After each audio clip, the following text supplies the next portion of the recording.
Sir ऊंची आवाज में पढ़ो। A body falling in a uniform Bismillahirrahmanirrahim. A body falling in a uniform gravitational field encounters air resistance. The air resistance increases with until terminal velocity is reached. Which factor does not affect its terminal velocity? Terminal velocity पता ना क्या होती है? हाँ? Yes sir पता। अच्छा, तो which factor does not affect its terminal velocity? मतलब डेंसिटी ऑफ एयर तो फर्क डालती है। तो इसका डी आंसर, हाँ? डी आंसर इसका मैं बताता हूँ जी, बी आंसर है। बी आंसर है the height from which the body false. क्योंकि अगर आप उसको 10 किलोमीटर से फेंकें या 7 किलोमीटर से फेंकें, सब में आपको पता है कि वो टर्मिनल वेलोसिटी तो आखिर में अचीव हो जाती है, तो हाइट से फर्क नहीं पड़ता इतना। वो शुरू में की एयर रेजिस्टेंस, सरफेस एरिया और इन बातों से पड़ जाता है। तो इसमें जो आंसर होगा वो बी आंसर होगा। सर शेप से कैसे फर्क पड़ता है, शेप ऑफ द बॉडी? जितनी यार उसकी शेप फैली हुई होती है ना जी यार, सर, जितनी उसकी शेप फैली होती है ना, उतनी ज्यादा उसको एयर रेजिस्टेंस मिलती है। जिस तरह ठीक है। पैराशूट है वो एक पर्दे की तरह है यार। पैराशूट आपको पता है ना कि एक पर्दे की तरह होता है, जी उसका सर, सरफेस एरिया बहुत ज्यादा होता है, तो उससे फिर बहुत ज्यादा वो होती है, क्या कहते हैं, ज्यादा एयर रेजिस्टेंस उससे बनती है। ठीक ठीक है है। सर। अच्छा, अब आगे नीचे देखें। A tennis ball falls freely in air from the top of the building. Which graph best represents the variation with the time t of the distance fallen? अब ये एसर ने तो पढ़ा हुआ है लेकिन अजीम ने नहीं पढ़ा हुआ। अब क्या करें? सर रिवाइज करवा दें फिर, ताकि उसको भी आ जाए। हाँ, मेरा ये भी रिवाइज हो जाएगा। हाँ चलें, ठीक है भाई, इसको फिर बंद करते हैं, पढ़ाना शुरू कर देते हैं।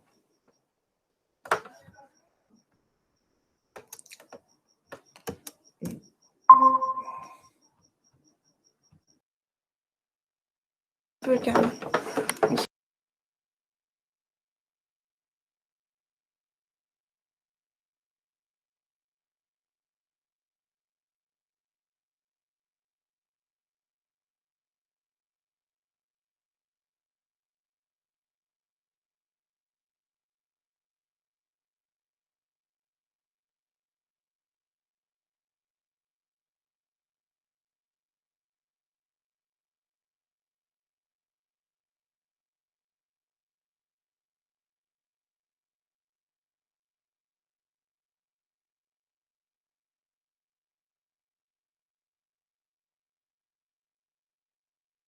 Bismillahirrahmanirrahim.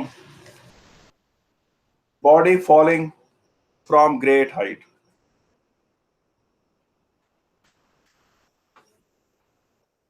Body falling from great height.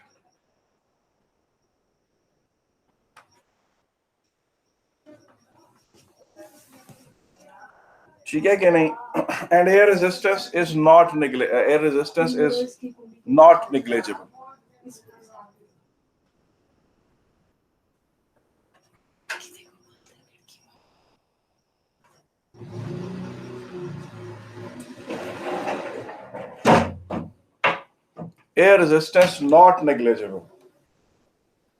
ठीक है कि नहीं? Air resistance not negligible. ठीक है कि नहीं? यस सर ठीक है। अब यार देखो, जब वो बॉडी ऊपर से नीचे गिर रही है, उसका जो वेट है, फर्ज करो उसका मास हम ले लेते हैं 10 kg, उसका वेट बेटा क्या होगा? 100 न्यूटन। बेटा उसका वेट क्या होगा? 100 न्यूटन। और वो 100 न्यूटन फर्ज करो गिरती जा रही, तो वेट तो उसका कांस्टेंट होगा ना। Yes sir. वेट को तो फर्क नहीं पड़ेगा। नहीं पड़ेगा सर।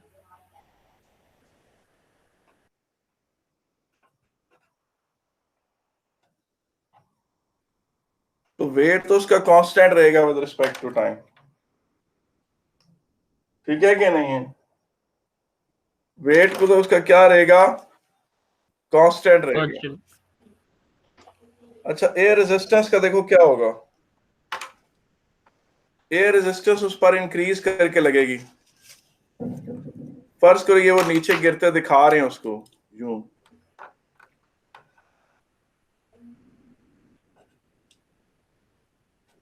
100 न्यूटन, ये 100 न्यूटन है। एयर रेजिस्टेंस क्या होगी बेटा? इसकी एयर रेजिस्टेंस 0 होगी, और जब थोड़ा स्पीड पकड़ेगा तो एयर रेजिस्टेंस बढ़ जाएगी। फर्ज करो एयर रेजिस्टेंस 40 न्यूटन होगी, फर्ज करो एयर रेजिस्टेंस अब 70 न्यूटन होगी, क्योंकि एयर जो जो स्पीड बढ़ती जाएगी एयर रेजिस्टेंस बढ़ती जाएगी। फर्ज करो एयर रेजिस्टेंस अब 90 न्यूटन हो गई, और फिर फर्ज करें कि एयर रेजिस्टेंस 100 न्यूटन होगी। जब एयर रेजिस्टेंस 100 न्यूटन हो जाएगी तो फिर क्या होगा?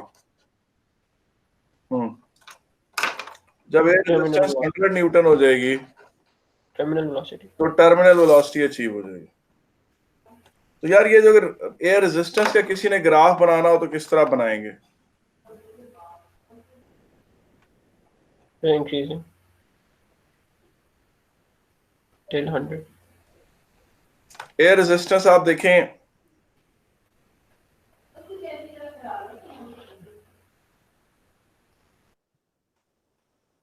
ठीक है, अब एयर रेजिस्टेंस 0 से बढ़कर 40 तक पहुंच गई,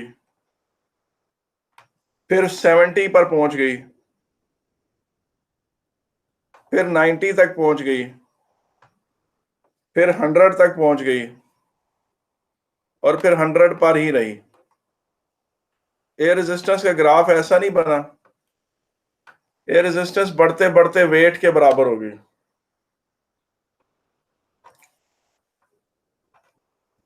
एयर रेजिस्टेंस किसके बराबर हो गई? वेट वेट के के बराबर हो गई। ठीक है कि नहीं? ठीक है सर।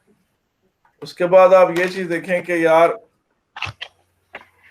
जो नेट डाउनवर्ड फोर्स है, जो नेट एक्सेलरेटिंग फोर्स है, वो किसके बराबर है? ये देखें, ये 100 है, फिर 100 में से 40 माइनस हो तो ये 60 होगा ना नीचे की तरफ, जो नेट डाउनवर्ड फोर्स है ना। Yes sir. यार पहले net Yes, downward sir. Force क्या होगा? 100, 100 थी फिर 60 हुई। फिर कितना हो जाएगा? 60। ये है ना जी। Yes sir. एक सेकंड के बाद, ये टाइम के यूनिट के बाद फिर 30। कितना हो जाएगा? 30। तो ये 30 पे लगा देते हैं निशान, है ना जी। Yes sir. फिर अब कितना होगा जब 100 में से 90 माइनस करेंगे तो? 10। और अब कितना होगा? 0 जो सर। ये जो नेट डाउनवर्ड फोर्स है उसका ग्राफ ऐसा नहीं होगा। Yes wait, sir. ये नेट डाउनवर्ड फोर्स,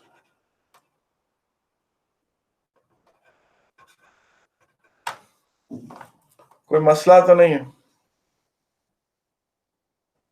नहीं सर, नहीं सर, नहीं। नेट डाउनवर्ड फोर्स बेटा जो है वो इस तरह से है बेटा। अच्छा, आप मुझे एक बात बताएं, ये 100 न्यूटन है, ये 60 न्यूटन है, ये बेटा 100, 60 और उसके बाद 30 न्यूटन है। ज़ाहिर है ये 30 न्यूटन था यहाँ पे, फिर 10 न्यूटन है, फिर 0 न्यूटन। ऐसे ही है ना नीचे की तरफ यार? हाँ यस सर, ऐसे ही। बेटा जो नेट डाउनवर्ड फोर्स है,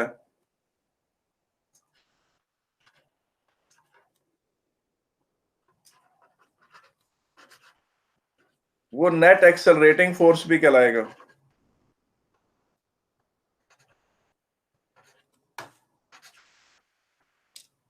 वो क्या कहलाएगा? नेट एक्सेलरेटिंग फोर्स भी कहलाएगा। वही अनबैलेंस्ड फोर्स है।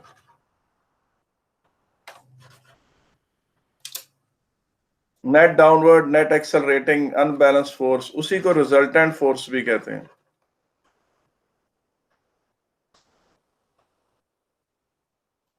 वही एक्सेलरेशन कॉज कर रहा है। जो F is equal to ma होता है, उसमें जो फोर्स इस्तेमाल होता है ये यही वाला होता है। सही है सर। यही वाला होता है। अब मास उसका 10 kg है, एक्सेलरेशन किसके बराबर होगी? Weight minus air resistance over mass. ऐसा ही है कि नहीं? ठीक है, फिर से बता देंगे ये जो एक्सेल यार देखो ना, F is equal to m a पढ़ा हुआ है आपने? जी पढ़ा हुआ sir. Acceleration is equal to F over m नहीं है? Yes sir. Acceleration is equal to F जो है वो वेट माइनस एयर रेजिस्टेंस नहीं, एयर सही है, रेजिस्टेंस ठीक ड्रैग से ठीक कर है लो। सर, ठीक ठीक। तो जब आपने एक्सेलरेशन का जिक्र करना है इस केस में, तो आपने एक्सेलरेशन किसके बराबर बतानी है?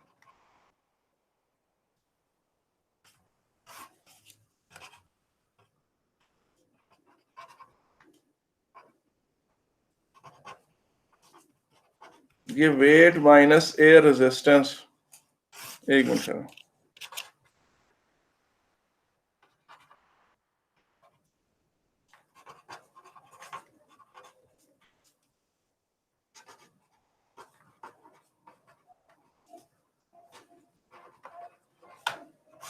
ओवर मास नहीं है, ठीक है कि नहीं? यार मुझे तो यहां तक ठीक है।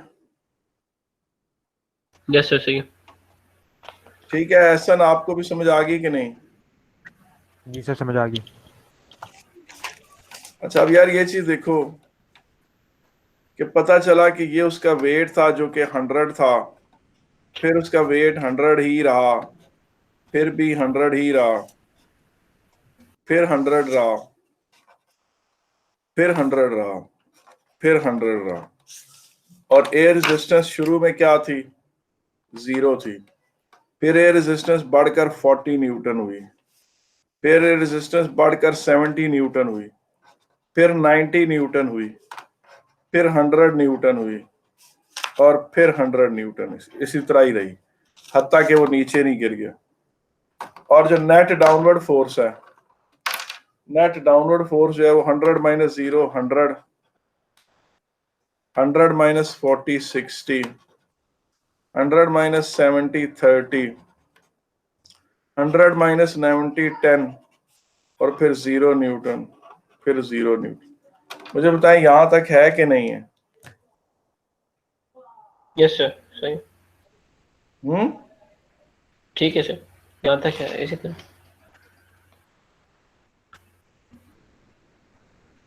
सर समझ आ गई। अच्छा आगे चलते हैं यार।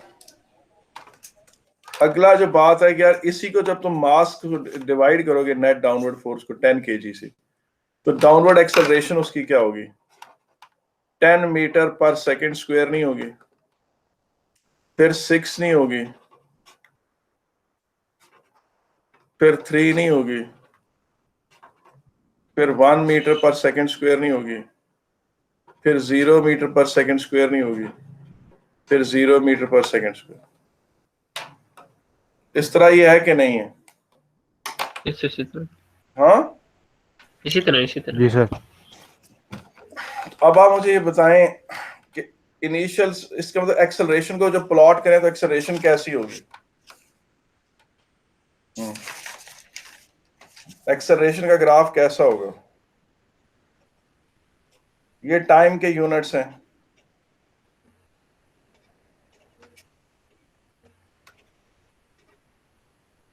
ये स्टार्ट कर लिया आपने जी से, यानी 10 से। शुरू में 10 थी ना, है ना?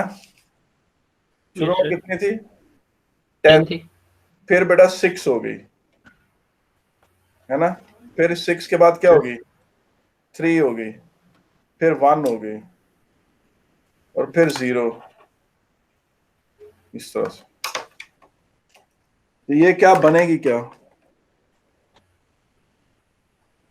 यूं नहीं बनेगी? जी सर। सर अगर वो सवाल में पूछ ले ग्रेडियंट के रिलेशन से इस ग्राफ के बारे में, तो उसमें क्या लिखेंगे?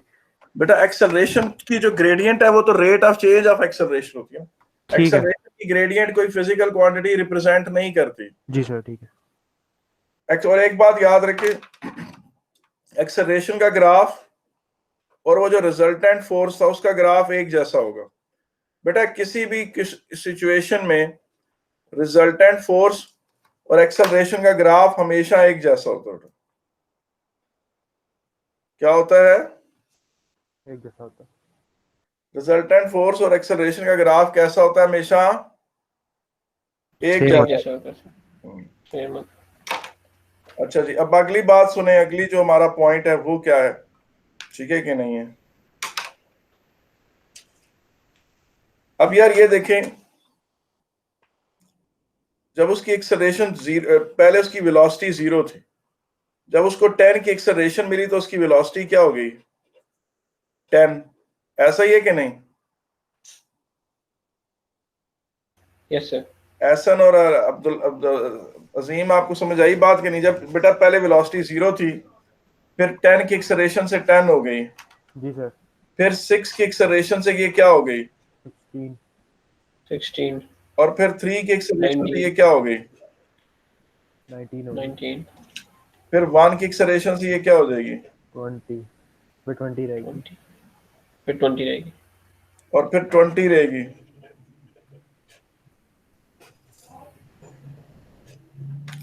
इसे प्लॉट करेंगे तो वेलोसिटी टाइम ग्राफ कैसा बनेगा?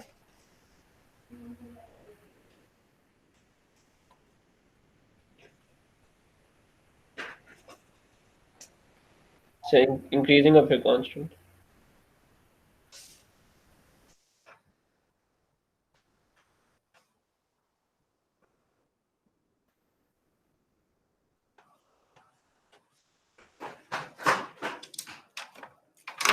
वेलोसिटी जो है शुरू में यहाँ 0 थी, फिर वेलोसिटी 10 हो गई, है ना जी? वेलोसिटी क्या हो गई? 10। जी सर। 10 और फिर 16 हो गई।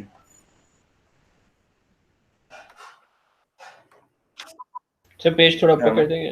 सही। फिर वेलोसिटी 16 से क्या हुई? 19 हुई। और फिर 19 20 हुई। 19 अगले यूनिट में वेलोसिटी 19 तक चली गई, और फिर 20 हो गई, और फिर 20 ही रही।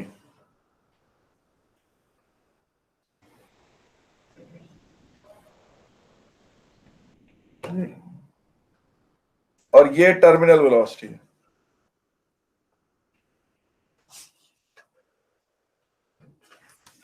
और जहां टर्मिनल वेलोसिटी वहां एक्सेलरेशन 0 है। तो कोई मसला तो नहीं है? नहीं सर। हेलो मोहम्मद एहसन, जी सर समझ आ गया। Mohammad Azim Chaudhary. Yes sir yes sir yes sir समझ आ गया। सर मैंने अच्छा, आपको कह रहा था मेरी लास्ट वीक की अटेंडेंस लगा देना, मैंने रिकॉर्डेड लेक्चर सुने थे सारे क्योंकि मेरे जर्मन में क्लैश था। चलो जर्मन ठीक। क्लास है। अब मोहम्मद अब्दुल्ला एहसन है नाम मेरा। ठीक है अब्दुल्ला एहसन, ठीक है जी बेटा। सर ठीक है। अब ये चीज देखें कि यार आपको याद है हमने ये चीज पढ़ी थी। ये देखें वेलोसिटी टाइम ग्राफ ऐसा है। वेलोसिटी टाइम ग्राफ कैसा है? इस तरह का ग्राफ वेलोसिटी टाइम ग्राफ, ठीक है कि नहीं? ये ठीक है सर। वेलोसिटी टाइम ग्राफ है। यार ये ग्राफ इससे रिजेंबल नहीं करता? जी सर करता है। यस सर इसका डिस्प्लेसमेंट टाइम ग्राफ कैसा होता था? हैप्पी फेस फिर सीधा। और फिर स्ट्रेट।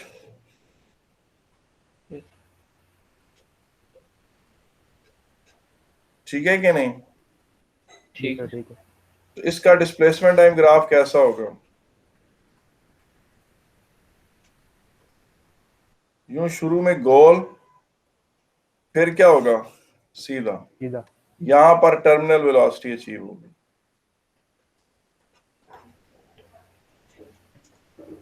ठीक है ठीक है सही सर। है। बेटा, आम जो बॉडी गिरती है ना, जो ऊपर से गिरती है, उसका हाइट टाइम ग्राफ कैसा होता है? यूं होता है। ठीक है कि नहीं? सर हाइट टाइम और और लेकिन वो मेरी बात पोटेंशियल सुन, एनर्जी सेम होता है। वो आखिर में जब एयर रेजिस्टेंस के साथ बनाएंगे तो इस तरह का बनाएंगे। हाँ जी जी इसका ठीक है। मतलब एक हाइट कांस्टेंट रेट पे कम हो रही है। सही जिसमें है। एयर रेजिस्टेंस इग्नोर की होती है वो ऐसे होता है। ठीक है। ठीक है सर। अच्छा, अब इन बातों को जहन में रखें अली और आप भी बेटा। और बेटा ये इक्वेशन मेन पिवटल इक्वेशन है मैक्सिमम जवाब देने के लिए। Acceleration is equal to weight minus air resistance over mass. ठीक है सर। ठीक है, आए जरा देखते हैं जरा वो जो हमने वो पास पेपर की एक शीट खोली थी उसको देखते हैं।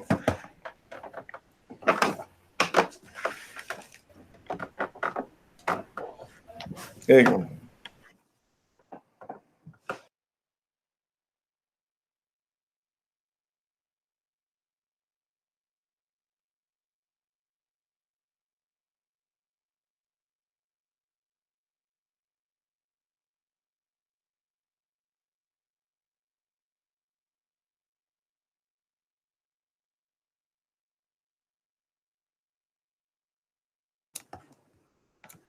हेलो, ये आपके सामने आ रहा है बेटा कि नहीं ये वाला क्वेश्चन? हेलो, क्वेश्चन 2 आपको नजर आ रहा है? जी सर नजर आ रहा है। अजीम आपको भी? अब देखिए, Yes, sir, आ रहा है। Ball falls freely in air from the top of a tall building. आपको टॉल बिल्डिंग से अंदाजा हो जाना चाहिए कि एयर रेजिस्टेंस होगी, और टेनिस बॉल लाइट होता है। अभी ठीक है आपने सर। पढ़ा है कि उसका डिस्प्लेसमेंट टाइम ग्राफ शुरू में हैप्पी और फिर बाद में स्ट्रेट हो जाता है। जी ऑप्शन सर ए दुरुस्त जवाब है। सही है। अच्छा, ये जो मेरा कर्सर मूव कर रहा हूँ, ये आपकी स्क्रीन पर मूव हो रहा है कि नहीं? जी सर हो रहा है। Yes, sir, हो रहा है। ये मैं अभी इसे दायरे में घुमा रहा हूँ वैसे ही। जी सर। अच्छा, तो ठीक। ये आपके पास ये इसका जवाब है, और ये उसका किस चीज का ग्राफ है? सर ये ये उसका वेलोसिटी टाइम ग्राफ है। जी वेलोसिटी टाइम का ये वेलोसिटी टाइम ग्राफ है। और इन दोनों ग्राफों का उससे कोई ताल्लुक नहीं नहीं। है। नहीं। ये उससे किसी भी कैपेसिटी में रिलेट नहीं नहीं सर। होते। अच्छा जी, अच्छा जी। In an experiment to determine the acceleration of free fall using a falling body, what would lead the value that is too large? कहता है ऐसा क्या करेंगे जिससे आपकी एक्सेलरेशन ड्यू टू ग्रेविटी की वैल्यू ज्यादा आएगी?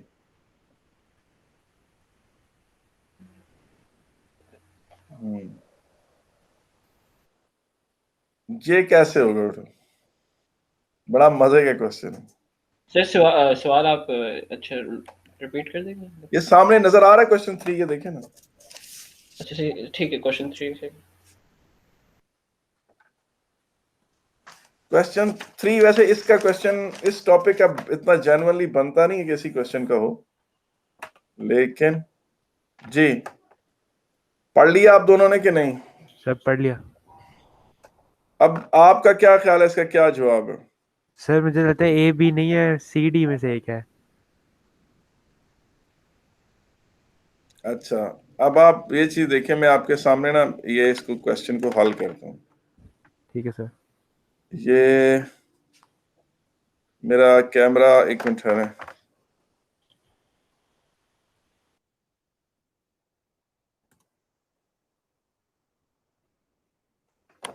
ये देखिए, आपको कैमरा नजर आ रहा है आपके नहीं? जी सर नजर आ रहा है। अब देखें, S is equal to u t plus half a t square. ठीक है इनिशियल स्पीड 0 हो जाए तो S किसके बराबर होता है?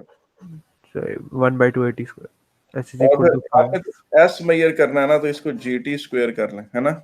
जी s is equal to 5t square S को H कह लें, s is equal to g t square तो G की वैल्यू किसके बराबर बनती है? Sir 2h divide by 2t square. अब मुझे बताएं, अगर आप H जितना है उसको ज्यादा मेजर करेंगे तो ज्यादा नहीं आएगी। जी सर। H को ज्यादा मेजर, मसलन अगर H 5 मीटर वो है 1.2 मीटर है, और आपने गलती से उसको 1.4 मीटर मेजर कर दिया है, तो G की वैल्यू आपकी जी की वैल्यू एक्सपेक्टेड वैल्यू से ज्यादा बड़ी आ जाएगी। जी सर। अब इस बात को ध्यान में रखकर ये देखें,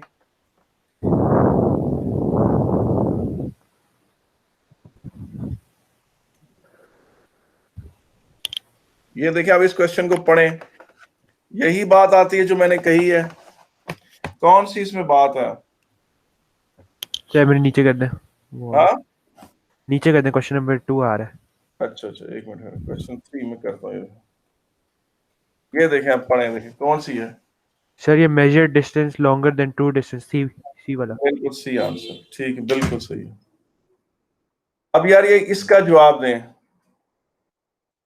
हाँ, a tennis ball is released from the rest at the top of a tall building.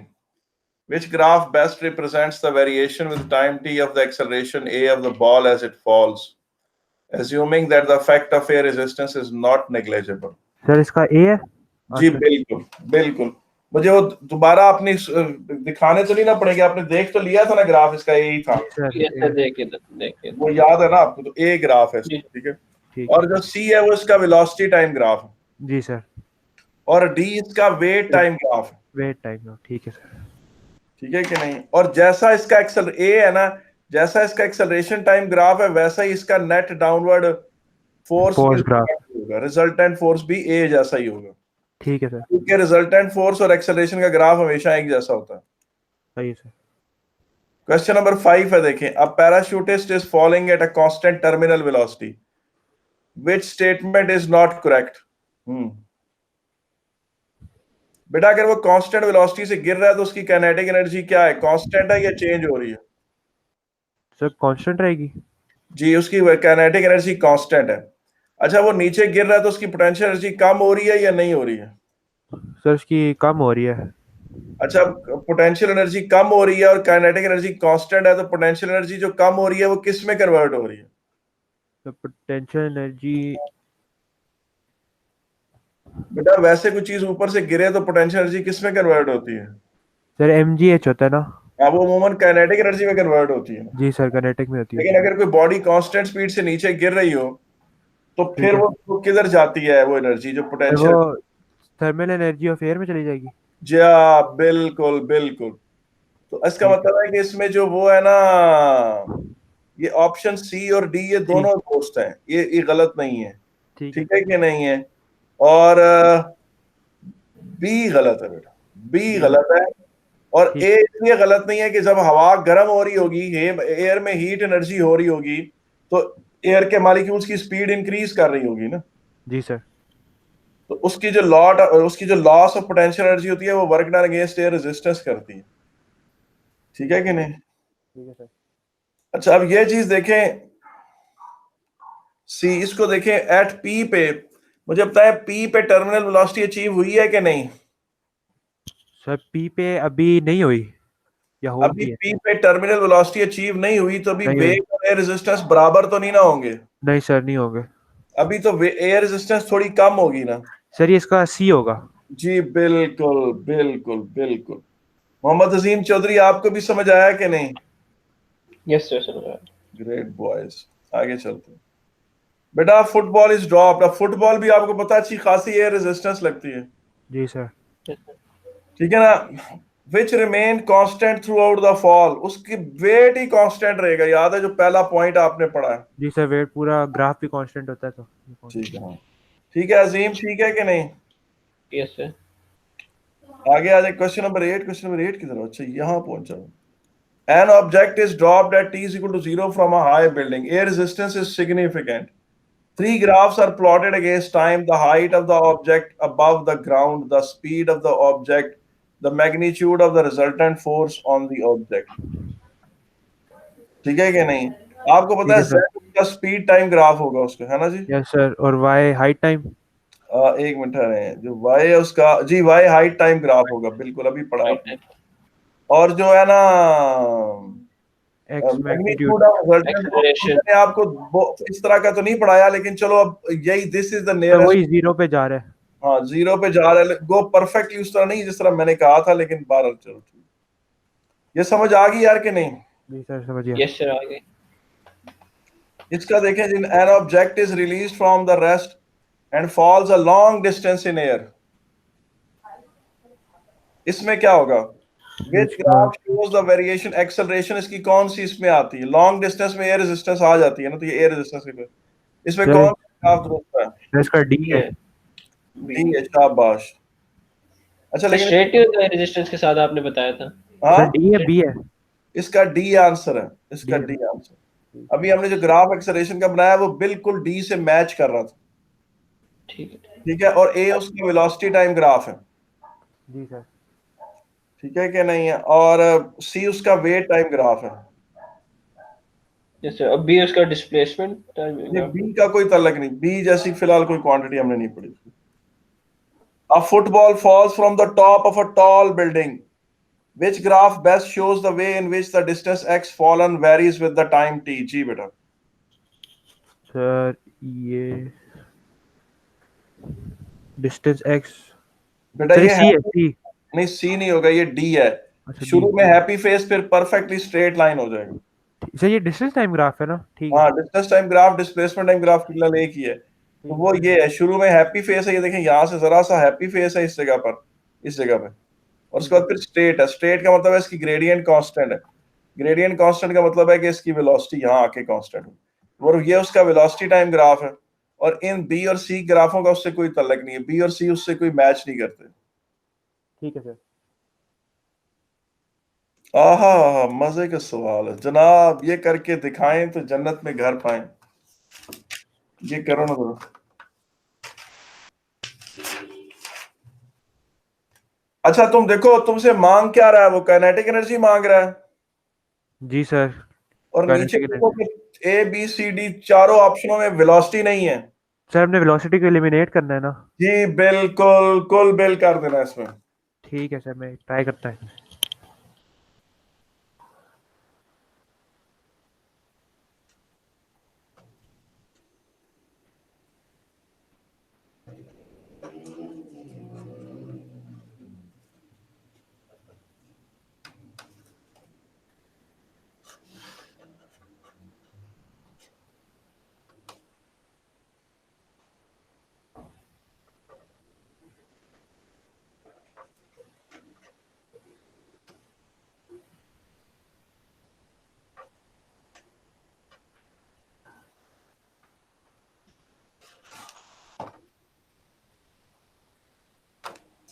जी क्या है इसका आंसर?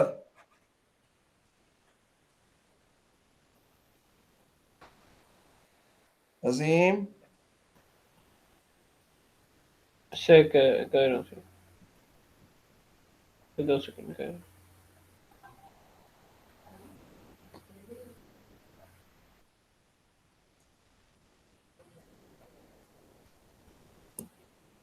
सर इसके ऑप्शंस क्या क्या थे? वो देखो, ये पहले ये मेरी वर्किंग देखो। ठीक है सर। जब टर्मिनल वेलोसिटी आ जाएगी तो वेट एयर रेजिस्टेंस के बराबर नहीं हो जाता। जी सर। वेलोसिटी इधर से सब्जेक्ट बनाओ, हाफ एम वी स्क्वायर में वी की जगह पुट कर दो। जी ठीक है सर, सर मैंने सेम किया है। ठीक। आंसर डी आएगा इसमें। क्या आएगा? D. D is the option.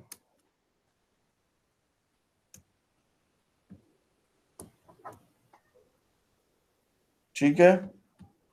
Question कौन सा था जिधर हम पहुंचे हुए थे? सर ये आगे, इससे भी आगे। ये था ना, ऑप्शन डी है। जी सर। ये देखिए जी, ये क्या है? The graph shows the variation of the quantity y with quantity x for a body falling, that is falling in air at constant terminal velocity in a uniform gravitational field. Which quantities could x and y represent?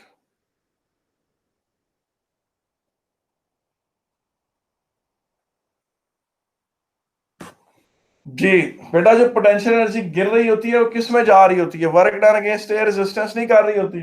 Ji sir.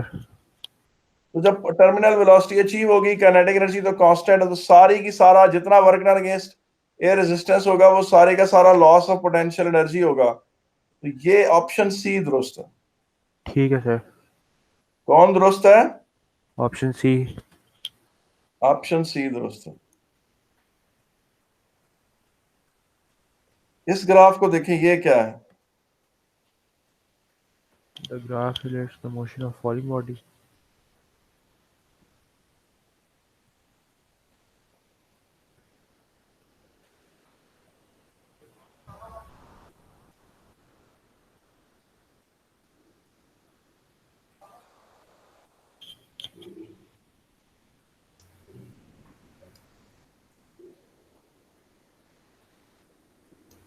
Sir wide distance तो हो ही नहीं सकता because वो increase नहीं कर रहा। हाँ, ये वाई वेलोसिटी है, स्पीड है, और ये इसकी ऑप्शन है जी डी। डी। जी sir. D not increasable, yes sir.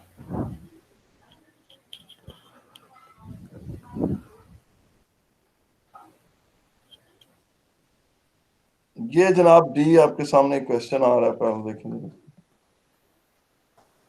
यार ये सवाल बड़ा जीनियस क्वेश्चन, अल्लाह जानता है। इसका पार्ट बी आप समझेंगे, स्विंग यॉर्कर है। सर ये जो भी ये ड्रैग फोर्स वाला सवाल है। हाँ, ये जो बी है, ये जो अभी आपके सामने आया है इस वक्त, इसका B part ultimate killer question है। आप समझे कि मैंने बताया, कैम्ब्रिज वाले बड़े अलरेटिक होते हैं एकदम, सवाल आजकल एकदम एक आस्ता आस्ता देते देते एकदम डिफिकल्ट दे देते। पार्ट ए कर लेंगे आप लोग कि नहीं? सर कर लेंगे पार्ट कर ए। लेंगे सर, पार्ट ए में मेरी कोई मदद की जरूरत तो नहीं है?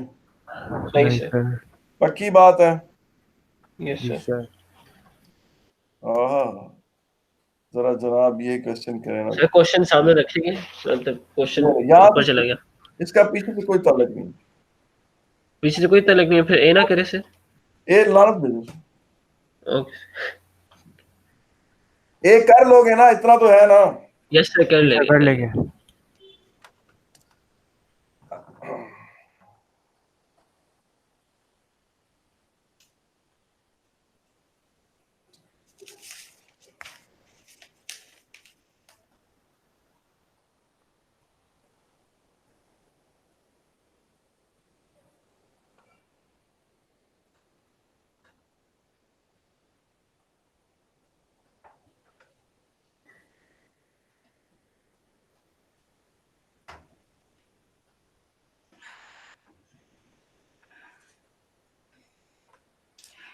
एक मिनट, इसका सर पीछे से जरा सा तल्लक जरूर है। सर अब थ्रस्ट और एयर रेजिस्टेंस में क्या फर्क है? अब थ्रस्ट एक और डिफरेंट किस्म का फोर्स होता है, वो नहीं है यहाँ पर। ये सर देखिए नहीं हाँ ये देखिए, ये जो पार्ट ए में से ये जो एक्सप्रेशन है ना, सर, ये आप कॉपी करना। ठीक कर लीजिए सर। नीचे अच्छा ये नीचे कर। देखिए, मैं थोड़ी हेल्प कर दूं पहले, मैं इसको रोकता हूँ, मेरी बात सुने दोनों। जी सर। ये देखें जरा, इसको मैं वापस अपने कैमरे की तरफ आता हूँ। हाँ ये देखें, अच्छा ये देखें यार, ये एक्सप्रेशन है ना, है ना। जी सर। आपको याद है मैंने आपको एक दफा एक बात बताई थी कि आप मुख्तलिफ क्वांटिटीज को रिलेट कैसे कर सकते हैं। वो ये है कि इसमें ना, इस क्वेश्चन में दो ड्रैग फोर्स और दो टर्मिनल वेलोसिटीज रिलेट हो रही, ठीक है ठीक है कि नहीं।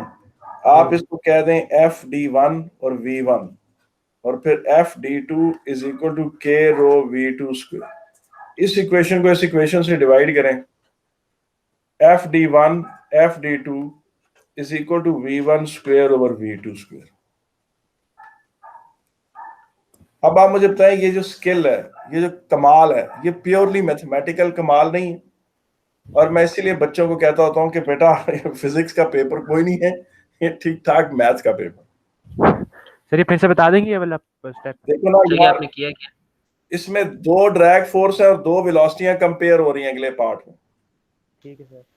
दो ड्रैग फोर्स और क्या इस्तेमाल हो रहे हैं, ये दो और दो अपथ्रस्ट। Fd1 ड्रैग फोर्स 1 को V1 से रिलेट कर दो, Fd2 उसी इक्वेशन तो यही है ना, सादी सी इक्वेशन है कि जी drag force is equal to K rho V square. जी सर।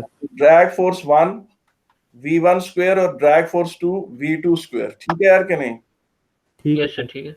अब Fd1 ओवर Fd2 करो तो वो V1 square over V2 square कर दो। जी सर। ठीक है। कोई इश्यू तो नहीं है। नहीं सर। नहीं सर। हाँ नहीं सर। नहीं सर। ठीक है। अच्छा अब इसमें यार ये बात है, अब वापस क्वेश्चन की तरफ ये समझ आ गया ना। अब वो सर। कहता है कि जनाब उसकी वेलोसिटी, टर्मिनल वेलोसिटी का जिक्र करता है कि उसकी ये टर्मिनल वेलोसिटी है, तो जहां टर्मिनल वेलोसिटी है उस जगह पर ये वेट के बराबर होगा ड्रैग फोर्स। देखें जहां टर्मिनल वेलोसिटी है ना, वो मसलन आप बस इसको ऐसे कर लें, drag force 1 over drag force 2 is equal to V1 square over V2 square. जब वो कहता है ना टर्मिनल वेलोसिटी, तो उस वक्त वेट, ड्रैग फोर्स को वेट के बराबर पुट कर दें। जब वो कोई किसी दूसरी वेलोसिटी का जिक्र करता है और कहता है उस वेलोसिटी पे ड्रैग फोर्स लगाएं, तो वो आपने ये इक्वेशन इस्तेमाल करनी। अब जरा क्वेश्चन पढ़े जरा आप। सर ये फिर से बता दें, अभी आपने क्या बताया जब? मैं आता हूँ इस तरफ, पहले जरा इधर देखो, सवाल को देख लें जरा। ठीक है। सर आप एक साथ क्वेश्चन पूरा समझा दें, मतलब एक साथ क्वेश्चन रखिए और एक एक इस ये इकट्ठे क्या, ये दोनों इकट्ठे स्क्रीन आ सकती है पैरेलल के नहीं? यस सर आ सकते ये हैं। आप मुझे दोनों दोनों आप, करें। ये जब मैं प्रेजेंट करता हूँ तो ये मेरी ये कैमरा भी आ रहा होता है आपके पास? जी सर आ रहा होता है। ओए फिर तो यार वली अल्लाह के तुम, मुझे आंखों में आंसू आ गए। मैं पता है करता हूँ, मैं पूरा वो ऑफ करके दोबारा इस तरफ आता हूँ। सर आप वो ऑन करें तो आपका आ रहा होगा साथ में। यस सर साथ साथ दोनों ये प्रेजेंट भी हो रहे दोनों आ रहे हैं आपके साथ ही, सर। आप जी हैं। सर, यस अब सर दोनों आ दोनों रहे आ हैं, रहे दोनों आ रहे हैं। और दोनों बराबर बराबर आ रहे हैं। जी सर, ये थोड़ा सा बड़ा आ रहा है, जो पेपर है वो थोड़ा छोटा आ रहा है आपका जो लिखा है, हैं। सर लेकिन एडजस्ट कर सकते लेकिन सही नजर आ हम। रहा है। Yes sir. जबरदस्त, मेरी आंखों में आंसू आ गए। अच्छा यार देखो, ये देखो मुझे तो पता ही नहीं था, मैं ऐसी drag force 1.5 over drag force 2, इसको FD निकालना है, और जब वेट 1.5 है उस वक्त टर्मिनल वेलोसिटी 33 है, और वो आपसे मांग रहा है ड्रैग फोर्स 25 वाली स्पीड पे। सही है सर। यार समझ आई है यहाँ पर कि नहीं? सर आपने अभी सिर्फ रेशो लिए इनका हाँ, मतलब? मैंने रेशियो ली। उसने क्या है, देखो, उसने क्या है, टर्मिनल स्पीड 33 है। जब टर्मिनल स्पीड 33 है, उसने खुद बताया, देखो ये जान Yes, sir. है 33 है, तो जाहिर है इतनी बात तो है ना, ड्रैग जब टर्मिनल स्पीड 33 होगी तो उस वक्त ड्रैग फोर्स वेट के ही बराबर होगा। ठीक है Yes, sir. सर, समझ गया। और फिर तुम देखो कि ये जब स्पीड 25 होगी तो उस वक्त ड्रैग फोर्स ये तुम निकालोगे यहाँ, सर इनको क्रॉस मल्टीप्लाई करके निकालना है। वो आगे तो सिंपल है। हाँ, ठीक है। Yes, sir, समझ ठीक है। अब आप मुझे बताएं कि ये क्वेश्चन अच्छा मजे का नहीं, हालांकि 2 नंबर का, लेकिन आप देखें कि ये बाबा बात है, इसका मतलब आप देख लें इसको कि बहुत सही क्वेश्चन है ना? Yes, sir. जी Yes, sir. sir. Drag force की वैल्यू क्या आती है, इधर से मुझे बता दें। सर मैं बताता हूँ। ज़ाहिर है 1.5 से कम आनी चाहिए, ये भी एक चेक होता है कि आपने ठीक किया है कि नहीं। Yes, sir, कब आ रही है? 0.86 हाँ 0.86 आ रही है। हाँ बिल्कुल, 86 न्यूटन। अब हम बताते हैं एक्सेलरेशन किसके बराबर होगी इस हालत में, जब स्पीड 25 है, उस वक्त वेट 1.5 न्यूटन नीचे लग रहा होगा, ड्रैग फोर्स 0.86 ऊपर लग रहा होगा, तो इसको एक्सेलरेशन इनको माइनस करने से आ जाएगी। माइनस 0.86 ओवर मास। मास सर। आप 1.5 से निकाल लेंगे। जी सर। कोई मसला तो नहीं है? नहीं सर। और अगली बात आपने देखी क्या पूछ रहा है आपसे जी, वो कहता है जब स्पीड 0 से 33 तक जाती है एक्सेलरेशन को क्या होता है, उसे बताओ कि जब स्पीड 0 से मैक्सिमम जाती है एक्सेलरेशन 10 से 0 आ जाती है। जी सर। ठीक है यार कि नहीं? यस सर, ठीक हो गया। आप देखिए, आप इस असाइनमेंट के 17 पेज ये अपलोड हो गई है कि नहीं? नहीं सर, अभी तक अभी नहीं। नहीं हुई। चलो मैं, आप मुझे याद करने में अभी आधे घंटे तक ये अपलोड करता हूँ, और उसके बाद ये ना आपने वो करना है, मतलब ये असाइनमेंट पूरी कर देनी है, मैंने आपको करा दी, और यहीं पर हम क्लास अब खत्म कर रहे हैं। ठीक है? सर मैंने ठीक है सर, मैंने पूछा था मिड्स के लिए तैयारी पास पेपर से करूँ या नोट से ही करूँ बस जो बेटा नोट्स और पास पेपर मिला के। सर और पास सर पेपर मेरे लेटेस्ट वाले करूँ या कोई पुराने करूँ, क्या सीन? बेटा लेटेस्ट वाले भी करो, लेटेस्ट। पुराने वाले भी करो, ठीक है वो सर। ना करो, मतलब कि फर्क ना करो बस। ठीक है? सही है सर, ठीक है। सर तो मिड्स कब हो रहे हैं मतलब तकरीबन? ये तो यार दिसंबर में ही होंगे। ठीक है ठीक है सर। सर। ओके सर, अल्लाह हाफिज। गुड, अल्लाह अल्लाह हाफिज़। हाफ़िज़, अल्लाह हाफ़िज़। हाफिज।